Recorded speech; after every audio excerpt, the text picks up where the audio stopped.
بسم اللہ الرحمن الرحیم وَإِن جَنَحُوا لِلسَّلْمِ فَاجْنَحْ لَهَا وَتَوَكَّلْ عَلَى اللَّهِ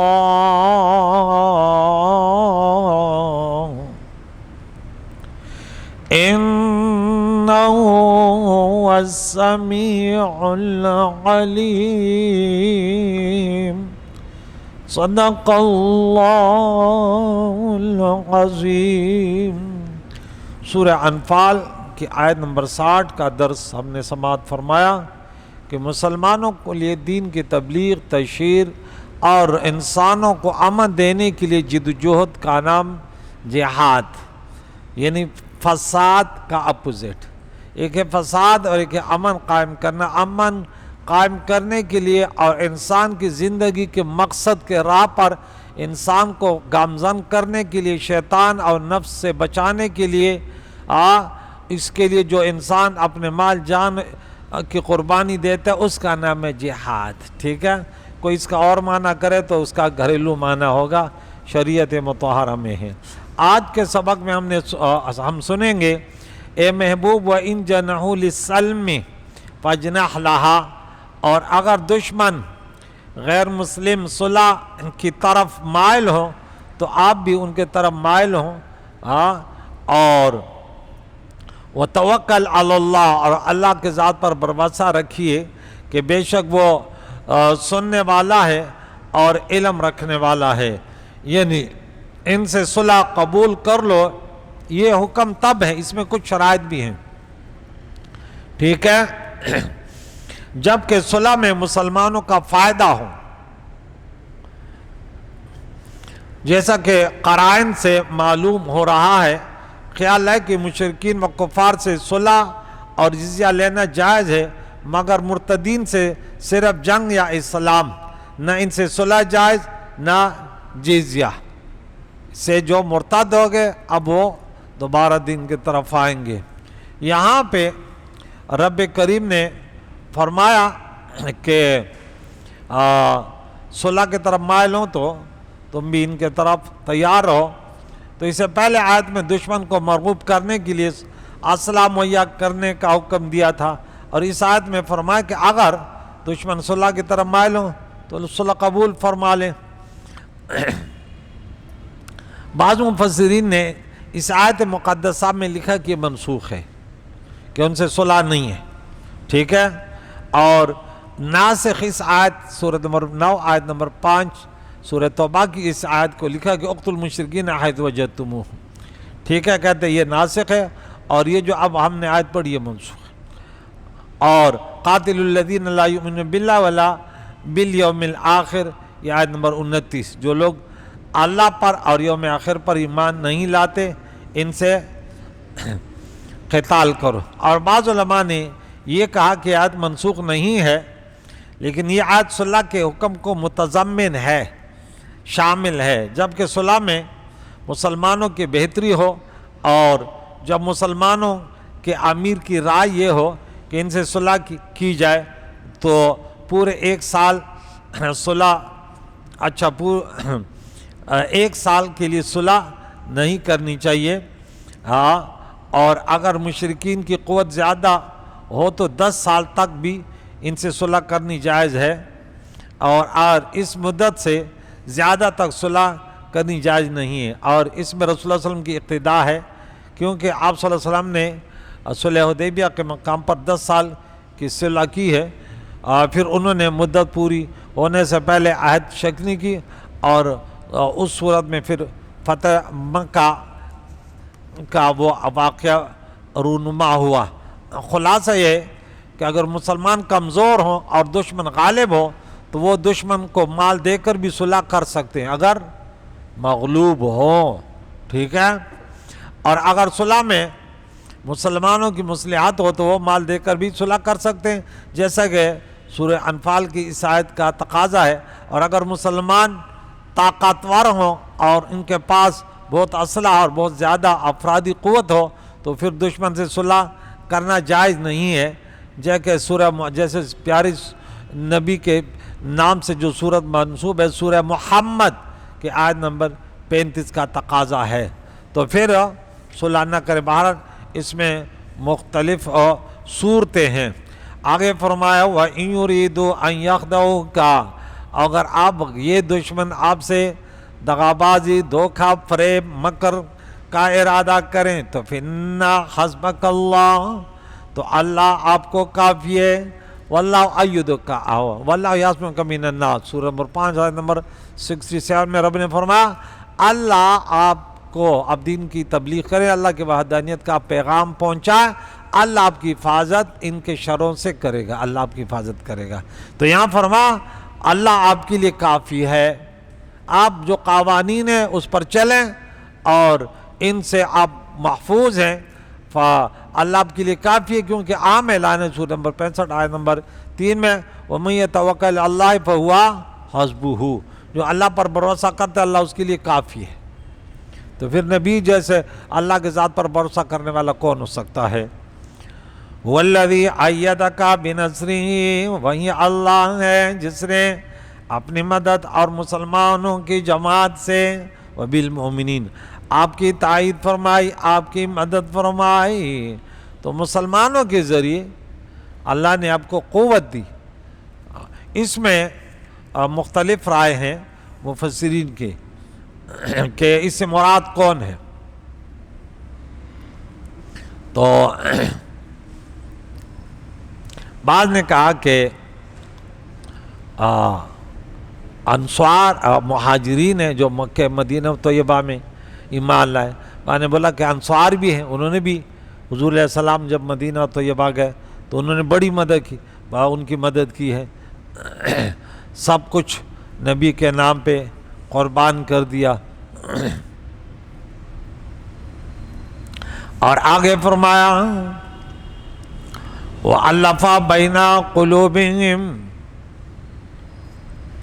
بِالْمُؤْمِنِينَ، اس میں اچھا وہ آگے آ رہا ہے، اور اللہ نے ان کے دلوں میں، آپ کے غلاموں کے دلوں میں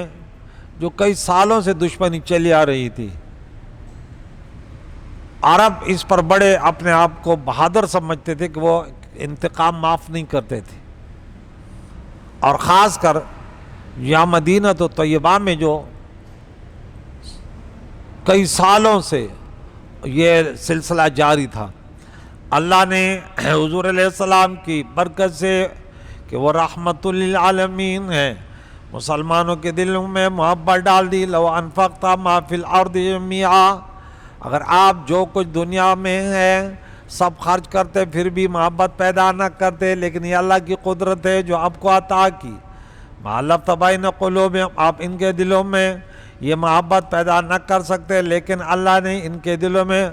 محبت ڈال دی۔ اللہ بڑا غالب اور حکمت والا ہے۔ یہاں پہ یہ بات بتائی کہ تمام مسلمان جو ہیں ان کے درمیان یہ محبتیں پیدا ہو گئی ہیں، اور یہ جو مدینہ تو طیبہ والے ہیں خاص کر ان میں مفسرین کرام لکھتے ہیں کہ اللہ تعالیٰ نے نبی اکرم صلی اللہ علیہ وسلم کو اس قوم کے طرف بھیجا جس میں تعصب، حمیت اور جوش انتقام بہت زیادہ تھا، حتیٰ کہ اگر ایک قبیلہ کا شخص دوسرے قبیلے کے شخص کو تھپڑ بھی مار دیتا تو تب تک وہ شخص اس سے بدلہ نہیں لیتا تھا، تو ان کو چین نہیں آتا تھا، ان کے یہ بڑا شیطان نے ان کو ایسے ٹھکانے تک پہنچا۔ پھر اسلام لانے کے بعد ان کا یا اس طرح کایا پلٹ گیا کہ اسلام کے خاطر ایک شخص اپنے باپ، بیٹے اور بھائی کو قتل کر دیتا تھا اللہ کے رضا کے لیے، جن کے لیے پہلے دشمنیاں کرتا تھا اب دین کے لیے اس کو جو ہے قربان کر رہا ہے۔ حتیٰ کہ جنگ بدر میں جب عتبہ بن ربیعہ نے جنگ کے لیے للکارا تو اس کے بیٹے ابو حذیفہ بن عتبہ اپنے باپ کے خلاف تلوار نکال کر مقابلے کے لیے بڑھے، لیکن عقائد و جہاں نے ان کو بٹھا دیا۔ اچھا، جنگ بدر میں حضرت ابو حذیفہ کا باپ عتبہ اور چچا شیبہ اور بھائی ولید بھی عتبہ تینوں جنگ کے آغاز میں ہی مارے گئے، لیکن حضرت ابو حذیفہ کے صبر اور استقامت میں کوئی فرق نہ آیا، وہ اسی طرح جذبہ جہاد سے سرشار کفار کے خلاف لڑتے رہے، پرواہ نہیں کہ کون مارے جا رہے. دیکھیں ادھر، ہاں چچا شیبہ، بھائی ولید، یہ تمام اس کے سامنے کہ خونی رشتہ ہے، پرواہ نہیں، کیونکہ وہ دشمن خدا بن گئے اور یہ اللہ کے نبی کے غلاموں میں آ گیا. تو اللہ کا دین یہ دعوت دیتا ہے کہ اللہ کی بندگی میں سب کو چھوڑ دو. ہاں اگر وہ راہ راست پر ہیں تو ان پر سب کچھ قربان کرو، اگر وہ ہٹ گئے تو پھر ان سے دوستی نہیں.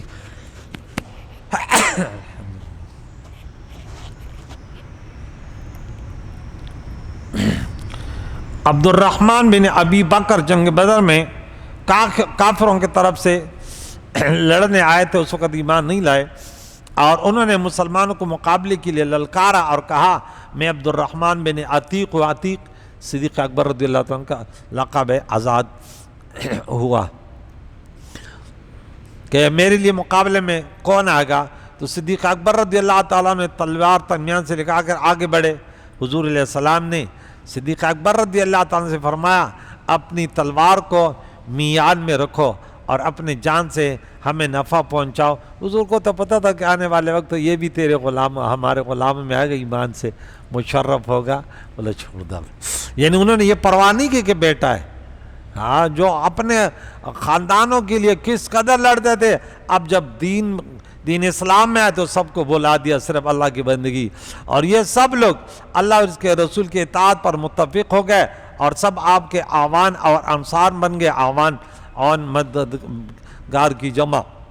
یہ قول یہ ہے کہ اسے مراد اوس اور خزرج ہیں، مشرکین مکہ. ان کے درمیان شدید خصومت تھی، لڑائیاں، اور ہمیشہ لڑائی رہتی تھی. اسلام لانے کے بعد ان کے دلوں سے ایک دوسرے کے خلاف کینہ اور بغض جاتا رہا، اور اس کی جگہ الفت اور محبت نے لے لی. اور اس شدید عداوت کو قومی محبت سے بدل دینا اور پرانی دشمنیوں کو دوستیوں سے بدل دینا اللہ تعالیٰ کے سوا کسی اور کی قدرت میں نہ تھا. اور یہ پیارے آقا دو جہان سیدنا محمد صلی اللہ علیہ وسلم کی نبوت پر ایک مستحکم دلیل ہے اور آپ کی صدق پر ایک ظاہر معجزہ ہے. تو یہ آیت اس پر دلالت کرتی کہ اسلام قبول کرنے سے قبل رسول اللہ صلی اللہ علیہ وسلم کے اتباع سے پہلے عرب قوم میں دائمی عداوت اور جنگ تھی. وہ ایک دوسرے کو قتل کرتے تھے اور ایک دوسرے کا مال لوٹ لیتے تھے. لیکن جب سے وہ اللہ تبارک و تعالیٰ اس کے رسول صلی اللہ علیہ وسلم پر ایمان لائے اور ان کے باہمی عداوت اور دشمنی جاتے رہی اور دلوں کے سختی اور قساوت زائل ہو گئی اور اس کی جگہ ایک دوسرے سے شدید محبت اور الفت ہو گئے اور ایک دوسرے کے معاون اور ہمدرد ہو گئے. تو ہو حلقہ یاران تو برے شم کی طرح نرم، رزم حق باطل ہو تو فولاد ہے مومن. مسلمان کی یہ شان نہیں ہے جیسے آج کیا مسلمان ہیں کہ ایک دوسرے کے خونریزیاں اور ایک دوسرے کے مال اور عزتوں کو لوٹنے کے لیے رات دن بھاگ دوڑ کر رہا ہے. اسی سے تو مسلمان کمزور ہو گیا. یہاں دیکھیں کہ مسلمان کہاں پہ پہنچا ہوا تھا اور اللہ کے نبی علیہ السلام کی دنیا کے تشریف آوری سے وہ کیسے اس ہلاکت سے بچا. رب کریم نے کیا فرمایا کہ اللہ کی اس نعمت کو یاد کرو اس کنتم اعداء. یہاں بھی سورہ آل عمران آیت نمبر 103 میں فرمایا تم دشمن تھے آپس میں اور تم آپس میں دشمن تھے. فَأَلَّفَ بَيْنَ قُلُوبِكُمْ، اللہ تعالیٰ نے تمہارے دل میں الفت ڈال دی رسول اللہ کی برکت سے. حضور کے زبان اطہر قربان جاؤں، ہاں حضور علیہ السلام کی محبت سے کہ جو زبان سے کلمہ نکلتا تھا تو اس پر سب ایسے قربان ہوتے تھے. تو فَأَصْبَحْتُمْ بِنِعْمَتِهِ إِخْوَانًا، اللہ کی نعمت سے جو رسول اللہ تھے آپ بھائی بھائی ہو گئے. وَكُنْتُمْ عَلَىٰ شَفَا حُفْرَةٍ مِّنَ النَّارِ، تم جہنم کے گڑھے کے کنارے، بس مرنا تھا جہنم تھی. فَأَنْقَذَكُم مِّنْهَا، اللہ نے تمہیں اسے چھٹکارا دیا. تو یہ دیکھ حضور علیہ السلام جو دین لے کر آئے تھے، آج ہم برائے نام اللہ کے نبی نے فرمایا ایک وقت آنے والا ہے اسلام کا نام ہوگا لیکن ہوں گے دنیا دار، نام ہوگا مسلمان اندر ہوگا یہ پکا شیطان. یہ بدکار ہوگا، یہ شرابی ہوگا، یہ ڈاکو ہوگا، رات دن اس کی جدوجہد ہوگی کہ میں دنیا کماؤں، بس یہ فکر نہیں کہ کسی کا خیر خواہ بنوں۔ اللہ کے نبی نے فرمایا اگر جنت چاہیے، اللہ کا دیدار چاہیے، اللہ والوں کی نشینی چاہیے تو پھر اپنی ہستی کو مٹا دو۔ اگر کچھ مرتبہ چاہیے، دانا خاک میں مل کر گل گلزار ہوتا ہے۔ تو رب کریم نے اس میں یہ منظر بیان کیا کہ صحابہ کا یہ منظر، یہ جو یہاں پہ حکم آیا کہ تم ایسا کرو، یہاں پہ دیکھیں سورہ مجادلہ میں رب نے پھر کیا فرمایا، آخری آیت میں کیا فرمایا کہ دیکھیں لا تجد قوما یؤمنون باللہ والیوم الآخر، اب ایسی قوم کو نہیں پاؤ گے جو اللہ اور روز آخر پر ایمان رکھے کہ وہ محبت کرے ان سے جو اللہ اور نبی سے دشمنی کرے، اگرچہ وہ ان کے باپ دادا ہوں، ان کے اولاد ہو، ان کے بھائی ہوں، ان کا کنبہ ہو، کیونکہ اللہ نے ان کے دلوں میں ایمان نقش کر دیا، ان کے اللہ نے اپنی طرف سے مدد فرمائی بروح منہ، اللہ انہیں جنات میں داخل فرمائے گا جس میں ہمیشہ نیرے رواں دواں ہیں، اللہ ان سے راضی ہے، اللہ سے راضی، یہ اللہ کا گروہ ہے، سنو اللہ کا گروہ فلاح پانے والا ہے۔ وہاں ہم نے پڑھا اللہ کا گروہ غالب ہے سورہ مائدہ میں، اور یہاں اللہ کا گروہ فلاح پانے والا ہے۔ تو اللہ کے گروہ کی حفاظت یہ، وہ آپس میں محبت بانٹنے والے، خود بھوکے رہ کر ایک دوسرے کو کھلانے والے۔ سورہ مجادلہ کے بعد سورہ حشر میں آیت نمبر 9 میں فرمایا کہ وَيُسِرُونَ عَلَىٰ أَنفُسِهِمْ وَلَوْ كَانَ بِهِمْ خَصَاصَةٌ، مسلمان کی پہچان یہ ہے وہ بھوکا سو کر دوسروں کو شکم سیر کرتا ہے، وہ مسلمان برائے نام ہے جو دوسروں کے بچوں کو رلائے،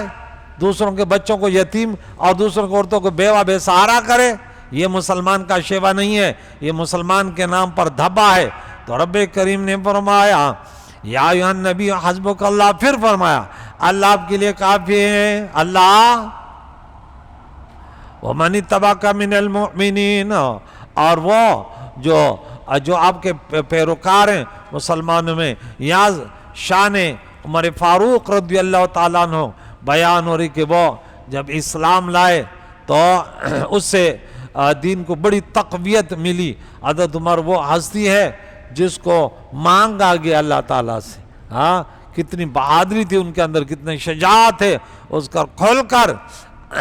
یہاں عبداللہ ابن عباس بیان کرتے ہیں کہ پیارے قائد و جان کے ساتھ 39 مرد اور عورتیں اسلام لا چکی تھی۔ جب حضرت عمر اسلام لائے تو 40 کا عدد پورا ہو گیا اور یہ آیت نازل ہوئی، اے نبی آپ کو اللہ کافی ہے اور آپ کی اتباع کرنے والے۔ ہاں تو یہاں بہرحال بہت ساری حدیثیں ہیں، ان میں بہت روایت ہیں، علماء سمجھتے ہیں، ہم نے اس کا شارٹ کٹ خلاصہ بیان کر دیا، وہ